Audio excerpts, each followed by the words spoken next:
Hello mga boss. Good morning. Meron tayong mga boss no, meron tayong water dispenser no na na model niya ay ito. Tingnan ko ano pagbasa niya, Tyler o tire, ano ba pagbasa? Tyler. Ano siya, bottom loading no. Ayan. Ayan yung nandiyan yung ano niya. Ang issue nito mga boss, nag-overflow siya. Nag-overflow siya no. Ayan, tumutulo dito yung tubig. Papunta dito. Ayan, basang-basa yan mga boss. Check natin.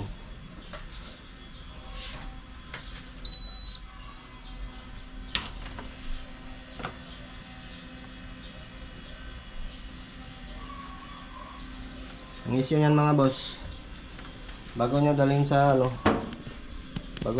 sa technician o sa shop, mga boss, sa shop, titingnan nyo muna dito sa likod.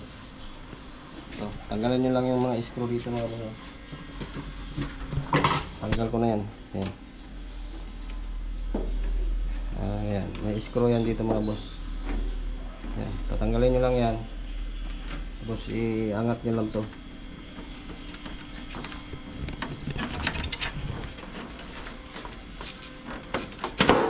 Angat lang yan mga boss. Tapos ito lang i-check nyo mga boss kasi ito yung umangat. Kasi pag naluwag yan, kasi yung sensor niya sa water pump, pag na-detect niya na maluwag to, siyempre mag re-refill siya ng tubig. Kaya ang technique nito mga boss, mabilis lang. Kuha lang kayo ng mga boss no. Ayan. Kuha lang kayo ng cable tie. Ayan, ganyan lang mga boss. Cable tie lang yung technique yan. Hindi ka nagagastos. Kasi nakaganyan na yung posisyon niya mga boss. Ganina, ganyan yung posisyon. Iikot nyo lang ganyan mga boss. Ganyan, tapos siyempre ito dito mo siya tatalian. Didiin mo lang siya, press mo lang ganun. Tapos malagay ka ng cable tie dito.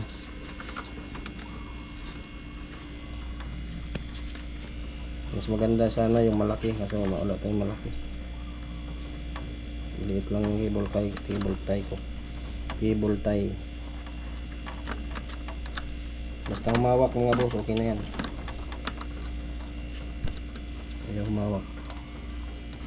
Malayo. Ano?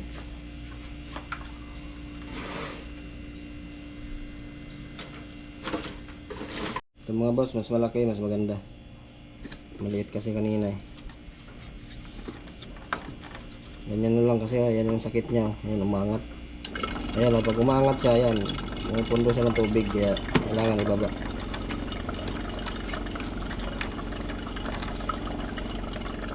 Higop siya kasi na-detect niya na kulang eh. Kaya kailangan yan, tatali natin siya dyan. Ayan, ganyan mga boss. Ganyan lang yung technique. Siyempre, kakatingin nyo yan.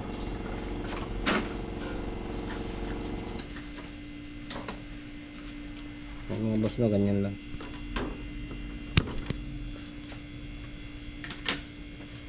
Yan, solve ang problem.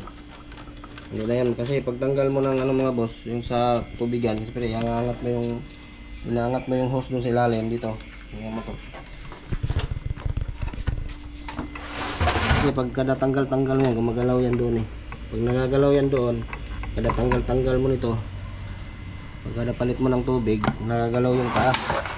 Kaya bumibitaw yung doon. Sa katagalan yung plastic niya kasi malambot lang, ayan yan kahit na siya, may bitaw talaga siya, pero hindi na siya ganun. Ayan, diin nyo lang.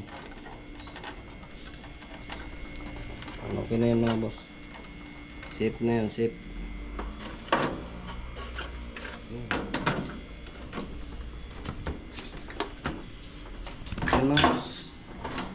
Yan mga boss no, kung gusto nyo yung video natin mga boss, yung mga tip DIY no, sa kayo lang magawa, sundan nyo lang tong video mga boss.